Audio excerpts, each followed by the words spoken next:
ಏನು ಕಾಶಿ ವಿಶ್ವೇಶ್ವರ ಸ್ವಾಮಿ ಸನ್ನಿಧಿಯಲ್ಲಿ ಕಾರ್ಯಕ್ರಮ ಮಾಡಲು ನನಗೆ ಗುಡುಪಲ್ಲಿ ಸಾರ್ವಜನಿಕರ ಜನತೆ ಇದು 5ನೇ ಬಾರಿ ನನಗೆ ಆ ವಿಶ್ವೇಶ್ವರ ಸ್ವಾಮಿ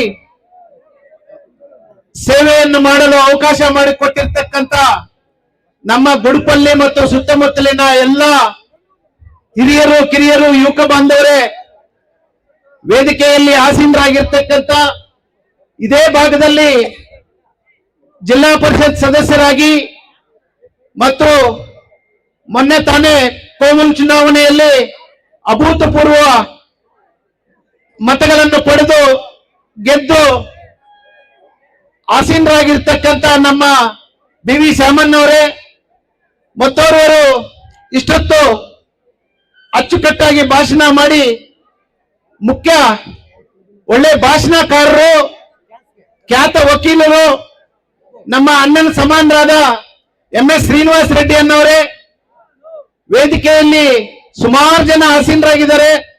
ಸಮಯ ಪಾಪ ಇದು ನೀವು ಎಂಜಾಯ್ ಮಾಡಕ್ ಬಂದಿದ್ದೀರಾ, ನಿಮ್ಮ ಸಮಯವನ್ನ ವ್ಯರ್ಥ ಮಾಡದೆ ಏನು ವೇದಿಕೆಯಲ್ಲಿ ಆಸೀನರಾಗಿರ್ತೀರಿ ಎಲ್ಲ ಹಿರಿಯರಿಗೂ ಮತ್ತು ಮುಂಭಾಗದಲ್ಲಿ ಆಸೀನರಾಗಿರ್ತಕ್ಕಂಥ ಎಲ್ಲ ಯುವಕ ಮಿತ್ರರಿಗೂ ಮಾಧ್ಯಮ ಸ್ನೇಹಿತರಿಗೂ ವಂದಿಸುತ್ತಾ, ಏನಿವತ್ತು ನಂದು ತಿರುಮಲ ಫ್ಯಾಮಿಲಿ ಜೊತೆ ತಿರುಮಲ ದರ್ಶನಕ್ಕೆ ಹೋಗಿದ್ದೆ.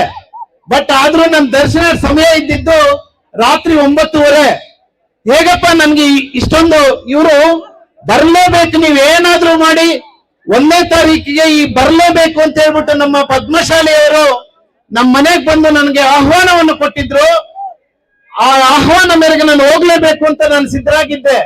ಬಟ್ ಆದ್ರೂ ಆ ವೆಂಕಟೇಶ್ವರ ಸ್ವಾಮಿ ಆಶೀರ್ವಾದನ, ಈ ಕಾಶಿ ವಿಶ್ವೇಶ್ವರ ಸ್ವಾಮಿ ಆಶೀರ್ವಾದನ ನಾನು 11 ಗಂಟೆಗೆ ದರ್ಶನಕ್ಕೆ ಹೋದೆ.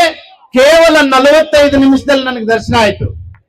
ನಾನು ಇಮ್ಮಿಡಿಯೇಟ್ ತುಂಬಾ ಸಂತೋಷ ಪಟ್ಟೆ. ಯಾಕೆಂತಂದ್ರೆ ನಮ್ಮ ಪದ್ಮಶಾಲಿಯವರು ರೆಡ್ಡಣ್ಣ ಅವ್ರು ಇರ್ಬೋದು, ಬಾಬು ಅವ್ರು ಇರ್ಬೋದು, ನಾರಾಯಣ ಸ್ವಾಮಿ ಅವರು ಇರ್ಬೋದು, ನಮ್ಮ ಸ್ನೇಹಿತರು ಮಸ್ತಾನ್ ಅವರು, ಜಾಕೀರ್ ಅವರು, ಸುಮಾರು ಜನ ನಮ್ಮ ಮನೆಗೆ ಬಂದು ಆಹ್ವಾನ ಕೊಟ್ರು. ಏನಂತ ಕೊಟ್ರು ಅಂತಂದ್ರೆ, ಸರ್ ನಾವಿರೋದು 8 ಫ್ಯಾಮಿಲಿ ಮಾತ್ರ, ನಮ್ಮ ಕಾರ್ಯಕ್ರಮಕ್ಕೆ ನೀವು ಆರ್ಕೆಸ್ಟ್ರಾ ಆಯೋಜನೆ ಮಾಡಬೇಕು ಅಂತ ಹೇಳಿದ್ರು. ನಾನು ಹೇಳಿದೆ 8 ಫ್ಯಾಮಿಲಿ ಇರ್ಲಿ 10 ಫ್ಯಾಮಿಲಿ ಇರ್ಲಿ, ಮನುಷ್ಯತ್ವ ಮಾನವತ್ವದಿಂದ ನೀವು ಬಂದು ನನ್ನನ್ನು ಆಹ್ವಾನ ಮಾಡಿದಿರಿ.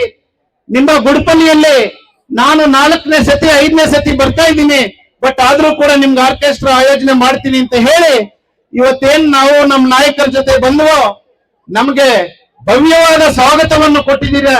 ನಮ್ಮ ಶ್ರೀನಿವಾಸ ರೆಡ್ಡಿ ಸರ್ ಹೇಳ್ದಂಗೆ ಯಾವತ್ ಬಂದ್ರು ಗುಡುಪಲ್ಲಿಯಲ್ಲಿ ನಮ್ಗೆ ಆ ಸ್ವಾಗತಕ್ಕೆ ನಾವು ಯಾವತ್ತೂ ನಿಮ್ಗೆ ಚಿರಋಣಿಯಾಗಿರ್ತೀವಿ.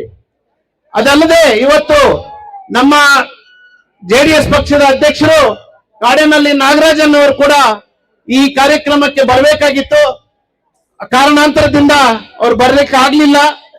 ಅವರ ಅನುಪಸ್ಥಿತಿಯಲ್ಲಿ ನಮ್ಮ ನಾಯಕರೆಲ್ಲರೂ ಬಂದ್ಬಿಟ್ಟು ಈ ಕಾರ್ಯಕ್ರಮವನ್ನ ಮಾಡ್ತಿದೀವಿ. ತಾವೆಲ್ಲರೂ ಕೂಡ ಏನ್ ಬಂದಿದ್ದೀರೋ ನೀವೆಲ್ಲರೂ ಕೂಡ ಮನೆಗಳಿಗೆ ಆರಾಮಾಗಿ ಹೋಗಿ ಎಂಜಾಯ್ ಮಾಡಿಕೊಂಡು, ಬಟ್ ನಮ್ಮ ಆರ್ಕೆಸ್ಟ್ರಾದವರು ಕೂಡ ತುಂಬಾ ಹೃದಯದ ಧನ್ಯವಾದಗಳನ್ನು ತಿಳಿಸುತ್ತಾ ನಿಮ್ಮೆಲ್ಲರಿಗೂ ವಂದಿಸುತ್ತಾ ಈ ಅವಕಾಶಕ್ಕೆ ನನ್ನ 4 ಮಾತನ್ನು ಮುಗಿಸ್ತಾ ಇದ್ದೀನಿ. ಜೈ ಹಿಂದ್, ಜೈ ಗುಡುಪಲ್ಲಿ.